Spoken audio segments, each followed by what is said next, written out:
Israel നടത്തുന്ന വംശഹത്യക്കെതിരെ പൊരുതുന്ന പലസ്തീന് പിന്തുണ പ്രഖ്യാപിച്ചതിൻ്റെ പേരിൽ മനുഷ്യാവകാശ പ്രവർത്തകൻ ടോണി ഗ്രീൻസ്റ്റെയിനെ ബ്രിട്ടീഷ് പോലീസ് അറസ്റ്റ് ചെയ്തു. ഇത് സംബന്ധിച്ച് ഒരു ട്വീറ്റ് ചെയ്തതിനാണ് അദ്ദേഹത്തെ പോലീസ് അറസ്റ്റ് ചെയ്തത്.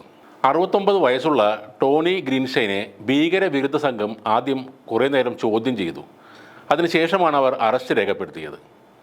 നവംബർ 15-ന് സാമൂഹിക മാധ്യമത്തിൽ ഇസ്രായേൽ അനുകൂലിയായ ജാക്ക് വാക്കറിൻ്റെ പോസ്റ്റിന് നൽകിയ ഒരു മറുപടിയുടെ പേരിലാണ് ഈ നടപടി. ഞാൻ പലസ്തീനികളെ പിന്തുണയ്ക്കുന്നുവെന്നും ഗാസയിൽ വംശഹത്യ നടത്തുന്ന അധിനിവേശ ഇസ്രായേൽ സൈന്യത്തെക്കാൾ ഹമാസിനെയാണ് ഇഷ്ടപ്പെടുന്നത് എന്നുമായിരുന്നു ഗ്രീൻസ്റ്റെയിൻ മറുപടി നൽകിയത്.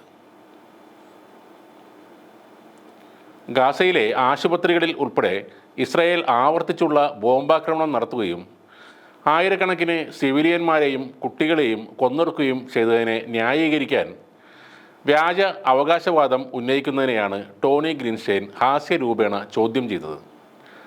അതിനാണ് അദ്ദേഹം ഈ മറുപടി നൽകിയത്. അൽ ഷിഫ ആശുപത്രിക്ക് നേരെയുണ്ടായ ആക്രമണത്തെ പിന്തുണയ്ക്കാൻ തെളിവായി IDF നടത്തിയ ഹമാസ് ലാപ്ടോപ്പ് പരേഡ് എന്ന് പറഞ്ഞുള്ള ട്വീറ്റിൽ ഹീബ്രു കീബോർഡ് മറയ്ക്കാൻ IDF മറന്നുപോയതായും അദ്ദേഹം ചൂണ്ടിക്കാട്ടിയിരുന്നു. കഴിഞ്ഞ ദിവസം രാവിലെ 7 മണിയോടെ ഗ്രീൻസ്റ്റെയിൻ്റെ വീട്ടിലെത്തിയ പോലീസ് അദ്ദേഹത്തിൻ്റെ മൊബൈൽ ഫോണും ലാപ്ടോപ്പും പിടിച്ചെടുക്കുകയും 9 മണിക്കൂറോളം അദ്ദേഹത്തെ തടഞ്ഞു വയ്ക്കുകയും ചെയ്തു. പിന്നീട് വൈകിട്ട് 4 മണിക്ക് ജാമ്യം നൽകി അദ്ദേഹത്തെ വിട്ടയച്ചെങ്കിലും ഈ പിടിച്ചെടുത്ത ഉപകരണങ്ങൾ ഒന്നും തന്നെ തിരികെ നൽകിയിട്ടില്ല. ഇതുവരെ അദ്ദേഹത്തിൻ്റെ പേരിൽ യാതൊരു കുറ്റവും ചുമത്തിയിട്ടില്ല എന്നാണ് പറയുന്നത്. ആയുധ നിർമ്മാതാക്കളായ എൽബിറ്റിൻ്റെ UK ഫാക്ടറിക്കെതിരെ പ്രതിഷേധിച്ചതിൻ്റെ പേരിൽ നാശനഷ്ടം വരുത്തിയെന്ന് ആരോപിച്ച് ശിക്ഷിക്കപ്പെട്ട നിരവധി പലസ്തീൻ അനുകൂല പ്രവർത്തകരിൽ ഒരാളാണ് ഈ ഗ്രീൻസ്റ്റെയിൻ. യഥാർത്ഥത്തിൽ ഈ ഫാക്ടറിക്ക് നാശനഷ്ടമൊന്നും ഉണ്ടായിട്ടില്ലെങ്കിലും വോൾവർഹാംപ്ടൺ ക്രൗൺ കോടതിയാണ് ഇദ്ദേഹം ഉൾപ്പെടെയുള്ളവരെ ശിക്ഷിച്ചത്. ഇസ്രായേൽ പൗരന്മാരെ ആക്രമിക്കുന്നവരെ ആര് പിന്തുണച്ചാലും അവരൊക്കെ ഭീകരതയെ പിന്തുണക്കുന്നതായാണ് ബ്രിട്ടീഷ് ഭരണകൂടം കണക്കാക്കുന്നത്. ടോണി ഗ്രീൻസ്റ്റെയിൻ ഒരു ബ്രിട്ടീഷ് ഇടതുപക്ഷ പ്രവർത്തകനും എഴുത്തുകാരനുമാണ്.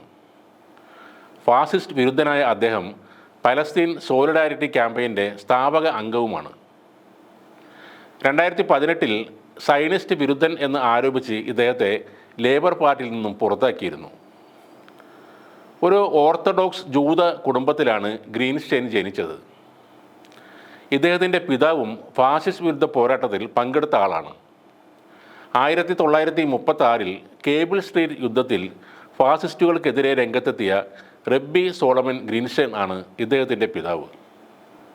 ലോകമെങ്ങുമുള്ള ഇസ്രായേൽ അനുകൂലികൾ തങ്ങൾക്കെതിരെ ഉയരുന്ന ഒരു ചെറിയ ശബ്ദം പോലും ഇല്ലാതാക്കാൻ അധികാരം ദുർവിനിയോഗം ചെയ്യുകയാണിപ്പോൾ. ഗാസയിൽ ഇസ്രായേൽ സൈന്യം നേരിടുന്ന കനത്ത തിരിച്ചടിയുടെ നാണക്കേട് ഒഴിവാക്കാൻ സോഷ്യൽ മീഡിയയിലും മറ്റു മാധ്യമങ്ങളിലും അവർ പിടിമുറുക്കുകയാണ്. സയനിസ്റ്റുകൾക്ക് എതിരായുള്ള പല പോസ്റ്റുകളും സോഷ്യൽ മീഡിയയിൽ നിന്നും പെട്ടെന്ന് കാണാതാവുന്നു. അത് എഴുതുന്നവർക്ക് നേരെ ഭീഷണി ഉയർത്തുന്നു. ചിലപ്പോൾ അവരെ അറസ്റ്റ് ചെയ്യുന്നു. സോഷ്യൽ മീഡിയയിലെ ഭീമന്മാരായ മെറ്റ ചെയ്യുന്നതും ഇതുതന്നെയാണ്. പലസ്തീൻ അനുകൂല പോസ്റ്റുകൾ എല്ലാം തന്നെ തങ്ങളുടെ പ്ലാറ്റ്ഫോമുകളിൽ നിന്നും അവർ ഉടനടി നീക്കം ചെയ്യുകയാണ്.